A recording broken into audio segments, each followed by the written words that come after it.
Hello dear students. So today again we continue thermodynamics. आज हम लोग बात करेंगे बेटा about the application part of Gibbs function, that is relationship between Gibbs function that is delta G and non PV work. अभी तक हम लोग बात कर रहे थे कि हम रिएक्शंस में या जो डेरिवेशन है वहाँ हम नॉन पीवी वर्क को कंसिडर नहीं कर रहे थे। अब उसकी हम बात करेंगे आज। तो बेसिकली आज हमारा एक तो एप्लीकेशन पार्ट ये होगा कि what is non PV work and how it is we can say relate with Gibbs function. एक बात तो ये रहेगी। दूसरी बात कि हम लोग आपने पढ़ा होगा बहुत जगह कि Gibbs free energy. So what is the meaning of this free, उसको हम डिस्कस करेंगे आज। देखिए, सो बेसिकली पहले अगर मैं जनरलाइज बात करूं तो वर्क को हम लोगों ने यहाँ बेसिकली दो तरह से कैटेगराइज किया है। एक हम लोग कहते हैं भाई कि पीवी वर्क, एक हम लोग कहते हैं कि भाई non PV work. PV work को हम लोग एक्सपेंशन वर्क भी बोलते हैं और ये आपका it is non expansion work. तो कहीं पर अगर लिखा हो कि भाई नॉन पीवी वर्क या नॉन एक्सपेंशन वर्क तो बात सेम ही है। पीवी वर्क की बात हम कई बार कर चुके हैं। इस चैप्टर में स्टार्टिंग हम लोगों ने बहुत सारे फॉर्मूलाज देखे हैं वर्क डन के, वो हमने बात करी। बेसिकली नॉन पीवी वर्क को हम लोग यहाँ थर्मो में इतना डिटेल में नहीं पढ़ते, बट इसका जो मेजर कैलकुलेशन है आपका वो क्लास 12 का आपका चैप्टर है इलेक्ट्रोकेमिस्ट्री, वहां पर है। वहां आप लोग इसके बारे में बात करते हैं, नॉन पीवी वर्क के बारे में। अगर मैं जनरलाइज वे में कहूं कि which work is more important, so practically non PV work ज्यादा इंपॉर्टेंट है।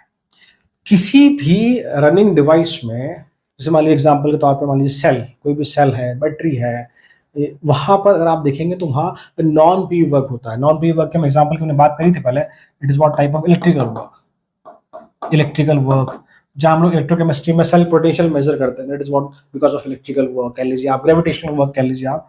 तो ये सारे के सारे आपके नॉन पीवी वर्क है। तो बेसिकली इलेक्ट्रिकल वर्क या नॉन पीवी वर्क आप कह लीजिए, ये एक प्रकार का वर्क है जो किसी इलेक्ट्रिकल डिवाइस को चलाने में वहां इसका बहुत इंपॉर्टेंट रोल प्ले करता है।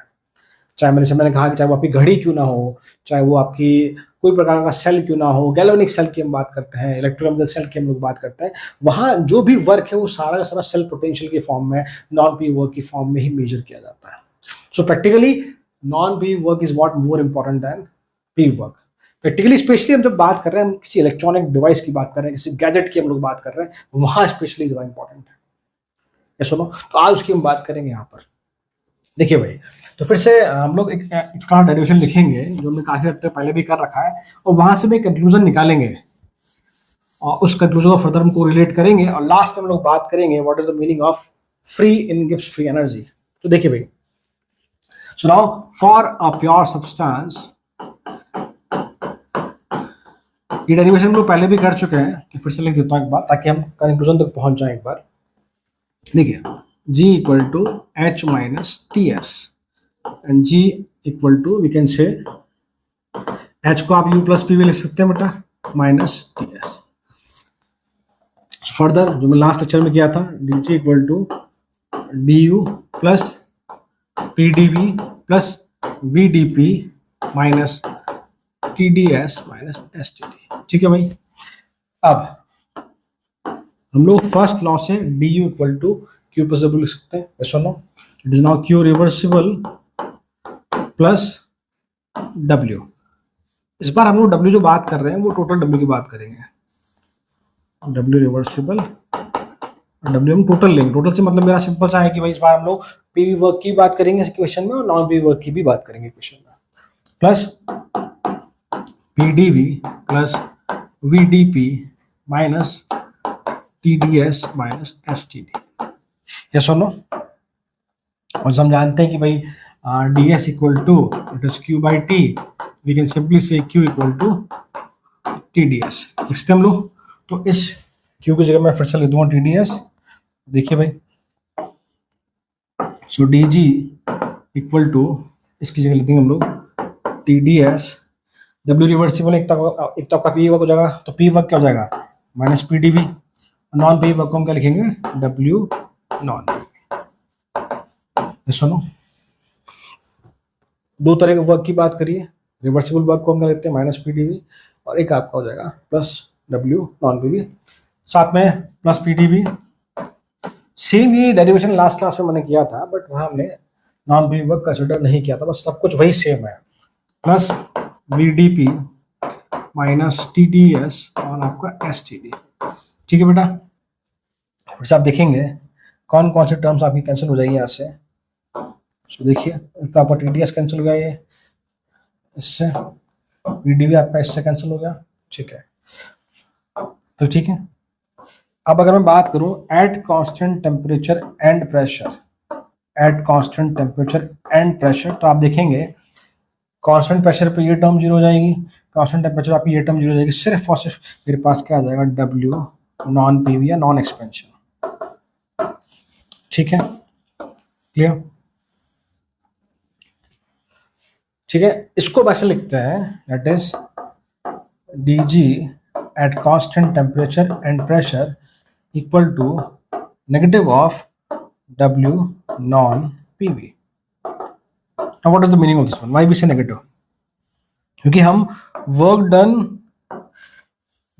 डन बाय द सिस्टम की बात करें, सिस्टम से कितना वर्क हम लोग ऑब्टेन कर सकते हैं, दैट्स व्हाई वी से नेगेटिव। तो इसको हम कैसे लिखते हैं, यहाँ से कंक्लूजन क्या है कि जितना गिब्स एनर्जी में जितना डिक्रीज आएगा, नेगेटिव इसलिए क्या बोल रहा हूँ, गिब्स एनर्जी में जितना डिक्रीज आएगा उतना ही आप नॉन एक्सपेंशन या नॉन PV वर्क मैक्सिममली कर सकते हैं। आई रिपीट, मान लीजिए गिब्स एनर्जी में डिक्रीज 100 जूल का आया, 100 जूल का डिक्रीज आया, 100 जूल एनर्जी कम हुई। ठीक है, तो मैक्सिममली आप जो नॉन PV वर्क कर सकते हैं वो कितना कर सकते हैं, 100 जूल तक का ही मैक्सिमम नॉन PV वर्क कर सकते हैं। इसको हम कैसे लिखते हैं कि decrease in Gibbs free energy, चाहे तो लिख लें decrease in Gibbs free energy, decrease in Gibbs free energy at constant temperature and pressure, decrease in Gibbs free energy at constant temperature and pressure is used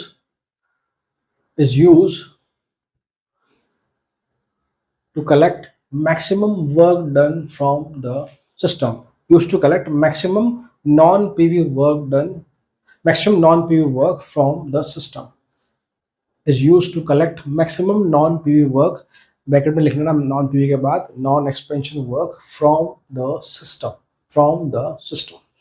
मैं फिर से थोड़ा फिर से बात करता हूँ। देखो, हमने कहा कि हम यहाँ एक वर्ड यूज कर रहे हैं मैक्सिमम, हम मैक्सिमम वर्क कलेक्ट कर सकते हैं जो इसके बराबर है। हम मैक्सिमम की बात क्यों कर रहे हैं, बिकॉज हम लोगों ने यहाँ पे रिवर्सिबली इन चीज़ों को कलेक्ट किया, रिवर्सिबली हम चीज़ों को लेकर आए। हम लोग जानते हैं reversible process is more efficient then irreversible process, और रिवर्सिबल प्रोसेस में ही जो आपकी एफिशिएंसी है मैक्सिमम आती है। ये सुनो, ये सब बातें हम पहले कर चुके हैं।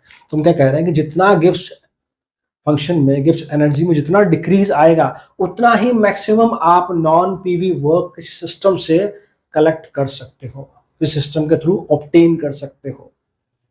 Getting point? एग्जांपल के तौर पे अगर गिब्स फ्री एनर्जी में 100 जूल का डिक्रीमेंट आता है तो आप 100 जूल तक ही मैक्सिमम नॉन PV वर्क किसी सिस्टम से ऑब्टेन कर सकते हो। वो भी कब, जब वो रिवर्सिबल है, रिवर्सिबली अगर जा रहा है। अगर वो इरिवर्सिबली जा रहा है तो आप 100 जूल भी कलेक्ट नहीं कर पाएंगे, उससे कम ही आप कलेक्ट कर पाएंगे, because reversible process are what more efficient, reversible process are what more efficient. Get my point? तो ये हमें ध्यान रखना है कि delta G at constant temperature and pressure is what, nothing but negative of work done, non expansion या non PV work done। Obviously negative use किया है तो हम बाय द सिस्टम बोलने की हमें जरूरत नहीं है। इसको उतारिए के बाद थोड़ा आगे बढ़ता हूं फिर मैं। ठीक है भाई, सो एक पॉइंट लिखते हैं हम लोग यहाँ पे, that maximum non PV work obtained is what, decrease in Gibbs energy। आप ये कह सकते हैं, हाँ, if delta G is what, positive, तो आपको नो नॉन PV वर्क, तो आपको कोई भी नॉन PV वर्क या नॉन एक्सपेंशन वर्क से इलेक्ट्रिकल वर्क हो गया वो आपको ऑब्टेन नहीं होगा, नो नॉन PV वर्क। ठीक है, तो आपके दिमाग में क्वेश्चन आना चाहिए यहाँ पे कि sir why we consider, why we consider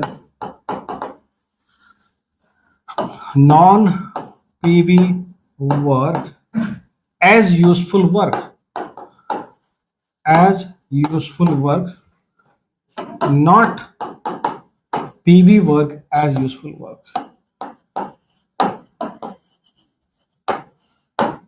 कि हम लोग ऑब्वियसली जब गिब्स एनर्जी से कोरिलेट कर रहे हैं तो नॉन पीवी वर्क को हम यूजफुल वर्क बोलेंगे। तो हम लोग जो पीवी वर्क है उसे यूजफुल वर्क क्यों नहीं बोल रहे हैं, नॉन पीवी वर्क को ही यूजफुल वर्क क्यों बोल रहे हैं, ये बात है। पहली बात तो ये कि हाँ ऑब्वियसली जो पीवी वर्क है it is also real work, obviously PV work is also a real work, इसमें कोई डाउट नहीं है। बट पीवी वर्क के साथ कुछ बातें और भी है, जैसे कि ना पीवी वर्क जो है ये बहुत सारी रिएक्शन में कंट्रोलेबल नहीं है, it is not controllable in most of the reaction. Second बात, it is hard to capture and use efficiently. देखो सिंपली इसका समझ लीजिए कि भाई एक्सपेंशन वर्क या P work is not something like कि गैस प्रोड्यूस हो रही है तो कई बार वो हमारे हाथ में नहीं होती है, हम उसे कंट्रोल नहीं कर पाते। हम चाहें कि नहीं ऐसा ना हो तो वो हमारे हाथ में नहीं है। दूसरी बात कि it is not easy to capture them and to use efficiently. तो पी वर्क को बहुत एफिशिएंटली यूज कर पाना किसी पर्टिकुलर डिवाइस के लिए इतना आसान नहीं है, इतना इजीली पॉसिबल नहीं है, इसलिए हम लोग पी वर्क को यूजफुल वर्क की कैटेगरी में नहीं रखते हैं या उसको ज़्यादा उस डायरेक्शन में काउंट नहीं किया जाता। जबकि जब हम बात करें actually useful work is what, useful work is nothing but it is what, work which is used in control, work which we use in a controlled way, उसको हम लोग क्या बोल रहे हैं, यूजफुल वर्क बोल रहे हैं। उसको हम लोग क्या बोल रहे हैं, यूजफुल वर्क। तो जो नॉन बी वर्क है, चाहे वो इलेक्ट्रिकल वर्क हो या किसी और फॉर्म में वर्क हो, उसे आप इजीली कंट्रोल कर सकते हैं, पहली बात तो ये।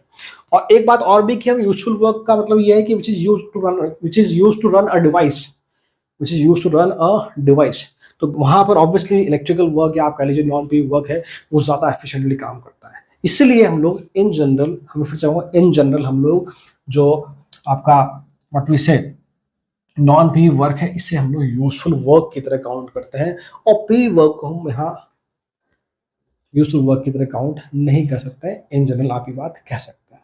क्लियर, यहाँ तक की बात। ये जो बातें बता रहा हूँ ये सिर्फ इसलिए ताकि हमें कोई पार्ट अब ऐसा नहीं कि हमें याद करना पड़े, हमें रटना पड़े कि नहीं भाई सर आपकी जब इच्छा हुई तो आपने पी वर्क यूज़ कर लिया, जब आपकी इच्छा हुई आपने पी वर्क के साथ साथ आपने नॉन पी वर्क भी यूज़ कर लिया। तो इससे कुछ रीजंस हैं, इसलिए हम चीज़ों को स्टेप बाय स्टेप पढ़ते हैं।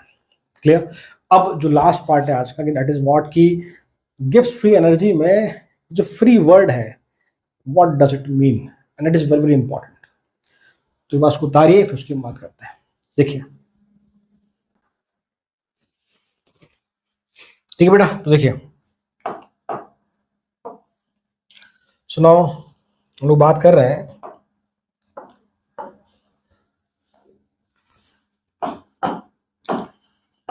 What is meaning of free in Gibbs free energy. Gibbs free energy में जो फ्री है इसका मतलब क्या है, इसकी हम बात करा। देखिए हम एग्जाम्पल कंसिडर करते हैं बेटा। एक और चीज, जैसे एक और लिख लो आप लोग, फॉर गैल्वेनिक सेल, बताना भूल गया आपको, फॉर गैल्वेनिक सेल जो नॉन पी वर्क होता है, दैट इज इलेक्ट्रिकल वर्क जो है, उसे हम कैसे कैलकुलेट करते हैं, that is at constant temperature and pressure equal to minus NFE is what, minus NFE। तो जिन लोगों ने पढ़ लिया है दैट इज व्हाट इलेक्ट्रोकेमिस्ट्री, उनको इससे कोरिलेट करने में कोई बहुत ज़्यादा दिक्कत नहीं होगी। दिस इज व्हाट कि गैल्वेनिक सेल में जो इलेक्ट्रिकल वर्क है वो ऐसे कैलकुलेट करते हैं using delta G. It is what minus N F E. N is number of moles, F is Faraday constant, E is cell potential. हाँ, यहाँ पे एक बात और, अगर ये स्टैंडर्ड फॉर्म में है तो इसको आप क्या लिखते हैं, delta G naught equal to minus N F E naught, but minus N F E naught. Now delta G is what now standard gives free energy change. E naught is what standard cell potential. What is the meaning of standard cell potential and E? Actually जब हम market से कोई cell लेके आते हैं उसके ऊपर जो उसकी रीडिंग या वोल्टेज लिखा होता है, जैसे मान लीजिए उस पर लिखा है कि भाई इट इज 1.6 इलेक्ट्रॉन वोल्ट उसकी कैपेसिटी है, तो वो उसका ई नॉट है. जैसे जैसे आप सेल को यूज करते जाएंगे वो वैल्यू कम होती जाएगी, then it become e naught to e. This is the meaning of e naught and e. ये तो बात होगी प्रैक्टिकल मीनिंग की. इन जनरल क्या है, ये हम लोग स्टैंडर्ड स्टेट पर डिफाइन करते हैं, या आप किसी और या स्टैंडर्ड स्टेट के अलावा किसी और स्टेट पर डिफाइन कर रहे हैं तो हम लोग ई नॉट या डेल्टा जी नॉट नहीं लगाते हैं. F is what the Faraday constant. हाँ, जिन्होंने ये पढ़ लिया है इलेक्ट्रोकेमिस्ट्री वो जरूर से उतार लें, जिन्होंने नहीं पढ़ा है वो उसको स्किप कर सकते हैं. ठीक है, तो वापस में आता हूँ टॉपिक पे. देखिए, so what is the meaning of free and gives free energy. हम एग्जांपल लेते हैं. मान लीजिए हमारे पास एक ये पिस्टन बेस्ड सिस्टम है. It is a piston based system. It is a piston based system. हम टेम्परेचर मान लेते हैं 500 केल्विन. मान लीजिए इसके अंदर कोई ए से बी रिएक्शन हो रही है और इस दौरान delta H R of reaction is what -100 kilo joule and entropy change for reaction is what -50 joule per kelvin. ये है, हमने कोई सिस्टम बनाया है जिसमें आपके ए से बी रिएक्शन हो रही है बेटा, और टेम्परेचर आपका 500 केल्विन है, कांस्टेंट है, मेंटेन्ड है. उस दौरान delta H equal to 1. It is what net heat lost to surrounding. ये मतलब बेटा इसका कि सराउंडिंग में कितनी हीट लॉस्ट हुई वो आपका 100 किलो जूल है, और entropy change for the reaction -50 joule per kelvin. Clear. चलो, अब मुझे मान लो पहले ये चीज पता करनी है कि ये स्पॉन्टेनियस है या नहीं, तो हमें क्या निकालना होगा, डेल्टा एस टोटल निकालना पड़ेगा. और डेल्टा एस टोटल निकालने के लिए आपको पहले डेल्टा एस सराउंडिंग कैलकुलेट करना होगा. ये सुनो, so from here we can say कि भाई delta S surrounding is what Q by T.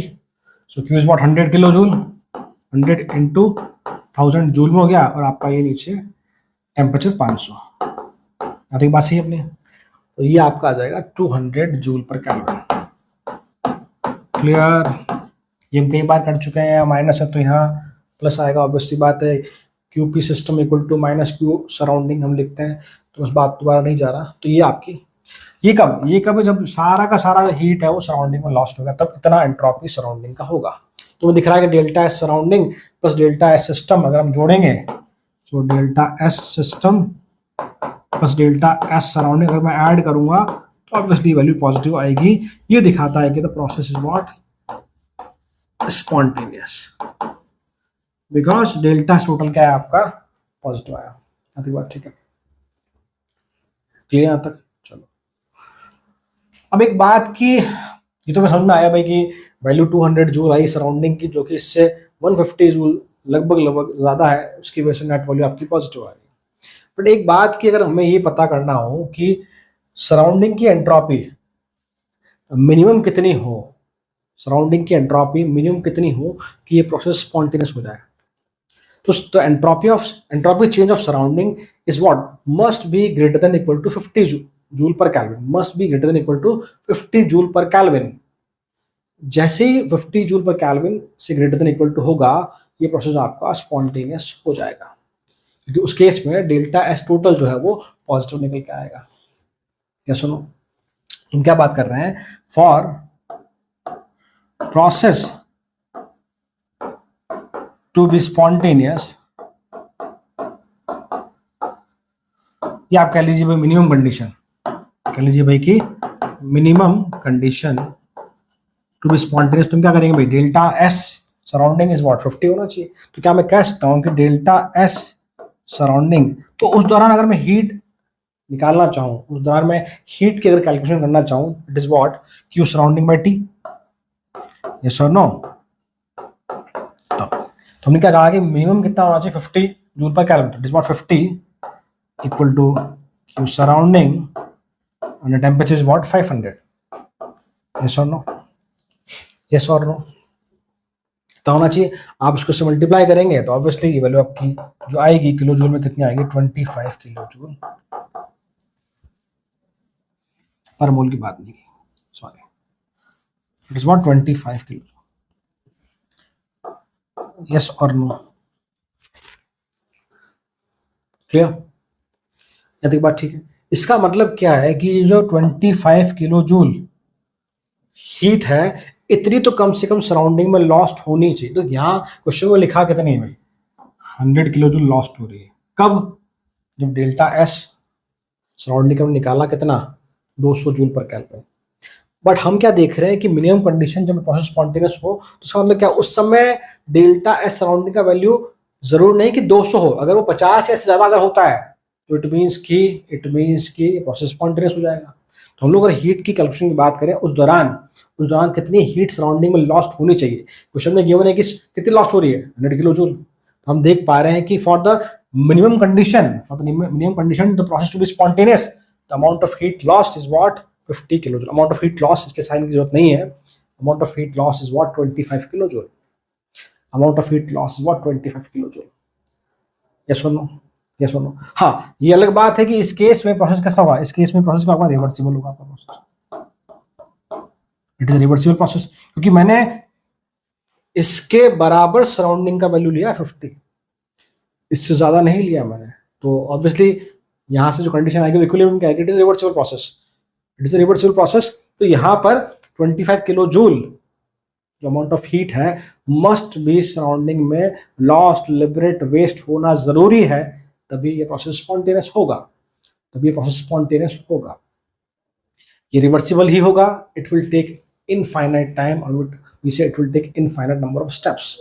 हाँ, यदि अमाउंट ऑफ हीट लॉस्ट 25 से अगर थोड़ा सा भी ज्यादा है, 26 किलो जूल है, 27 है, 28 है, 30, 40 अगर है, तो ये प्रोसेस क्या हो जाएगा आपका irreversible, it will complete in finite steps.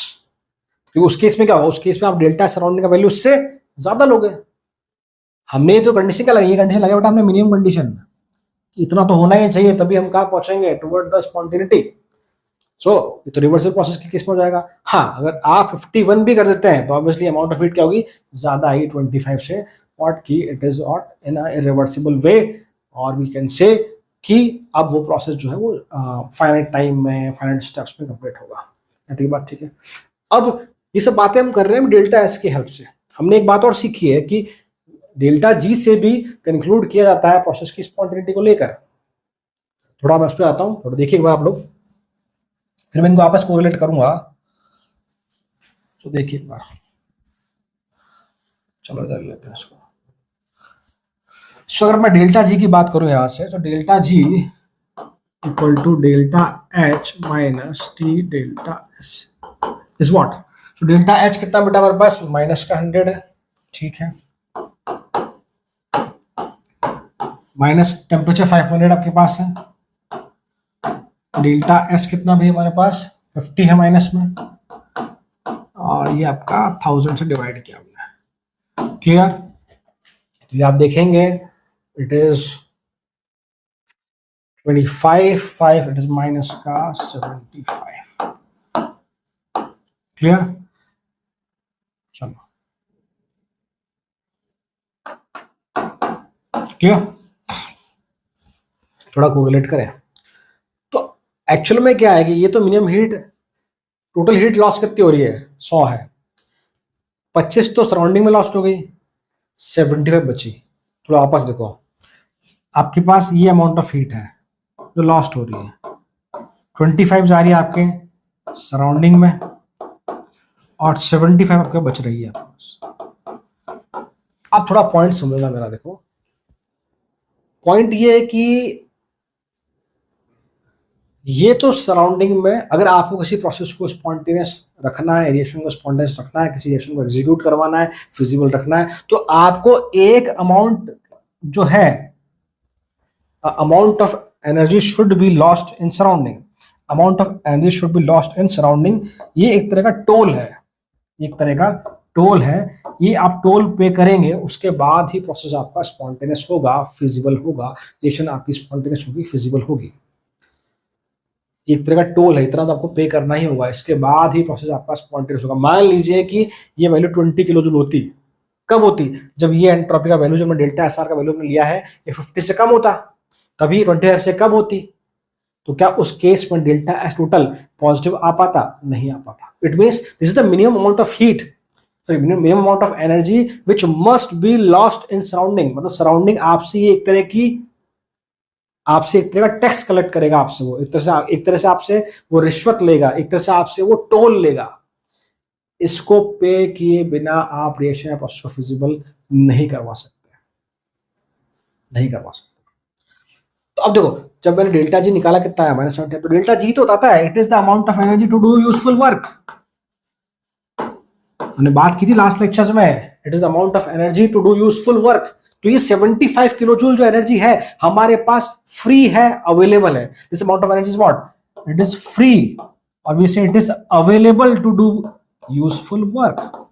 It is free, or we say it is available to do useful work. That's why we say it is gives free energy. कि 100 अगर नेट लॉस्ट हो रहा है surrounding में, तो उसमें से इतना मेरे पास अवेलेबल है, 75 किलो जूल मेरे पास अवेलेबल है, जिससे मैं यूजफुल वर्क कर सकता हूं। बाकी ये सराउंडिंग में टोल आपको देना ही होगा। हाँ, अगर आप 25 टोल देते सराउंडिंग में तो इट इज रिवर्सिबल प्रोसेस। अगर आप 25 से ज्यादा टोल देते हैं देन इट इज इरिवर्सिबल, और we say it completed in finite number of steps. वो बात पहले कर चुका हूं मैं, यस और नो। दैट्स व्हाई, क्योंकि ये एनर्जी आपके पास अवेलेबल है, फ्री है to do useful work, that's why we say it is gives free energy, that's why we say it is gives free energy. Clear? I hope कुछ तो आपके दिमाग में गया होगा। आपको ये बात समझ में आ रही है बार बार कि मैं 25 75 पे क्यों कह रहा हूँ रिवर्सिबल? क्योंकि this is the minimum amount of energy liberate for a process to be spontaneous. इससे कम लिबरेट करेंगे, जैसे मान लीजिए 20 जूल आता है, वो 80 आता तो प्रोसेस स्पॉन्टेनियस है ही नहीं। 26 आ गया, वो 74 हो गया, प्रोसेस स्पॉन्टेनियस है, फाइनाइट स्टेप्स में होगा। क्योंकि हमने जो कंडीशन ली बेटा यहाँ पर, ये 50 वाली, ये हमने क्या ली? It is the minimum bare condition, it is minimum bare condition for a process to be spontaneous. तो ऑब्वियसली वहाँ रिवर्सिबल प्रोसेस होगा, क्योंकि उस केस में delta S system plus delta S surrounding, दोनों का सम कितना आएगा? इसको और इसको जोड़ेंगे कितना आएगा? 0 for the reversible process. Clear? यहाँ तक की बात समझे आप लोगों को? तो इसीलिए इसको हम क्या बोलते हैं बेटा? इसको हम बोलते हैं गिब्स फ्री एनर्जी। तो Gibbs free energy is what? It is nothing but an energy available, energy free to do useful work, to do useful work. I hope ये पॉइंट समझ में आया आप लोगों को। तो बस उतारिए, हम आगे बात करते हैं थोड़ी सी और। ठीक उतारा? अब मान लो मैं एफिशिएंसी निकालना चाहें इस वैल्यू से, सपोज करो मैं यही निकालता हूँ। मान लीजिए कि हम एफिशिएंसी निकालने की बात करें,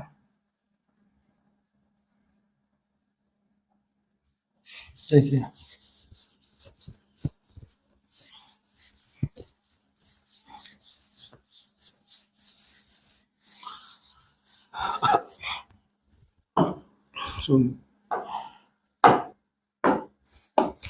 so maximum efficiency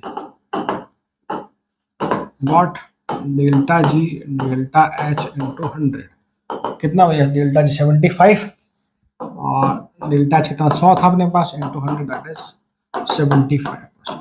this is the maximum efficiency. Why maximum? Because हमने जो वैल्यूज ली है ये हमने रिवर्सिबल प्रोसेस के केस में, and we know reversible process और reversibly are what? They are more efficient, they are more efficient.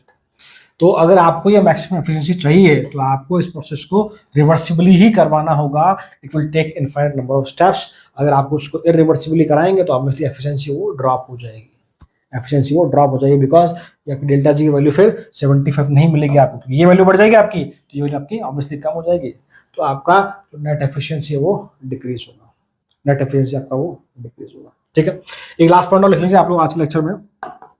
Important point बना के सपोज कीजिए फॉर रिएक्शन मान लेते हैं हम लोग, एक रिएक्शन इस प्रकार से है, A of A gives B of B. अगर इसका मुझे डेल्टा जी नॉट रिएक्शन निकालना तो वो क्या होता है, समेशन ऑफ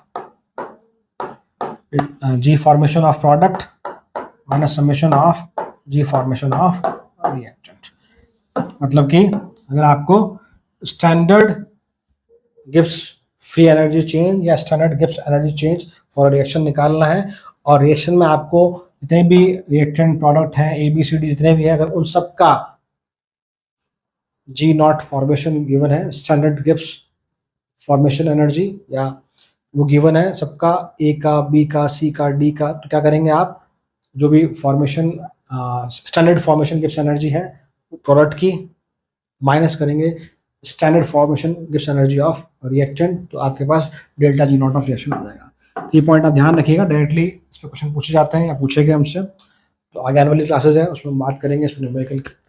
तो आज के लेक्चर में इतना ही है, मिलते हैं हम नेक्स्ट लेक्चर में, तब तक के लिए थैंक यू सो मच।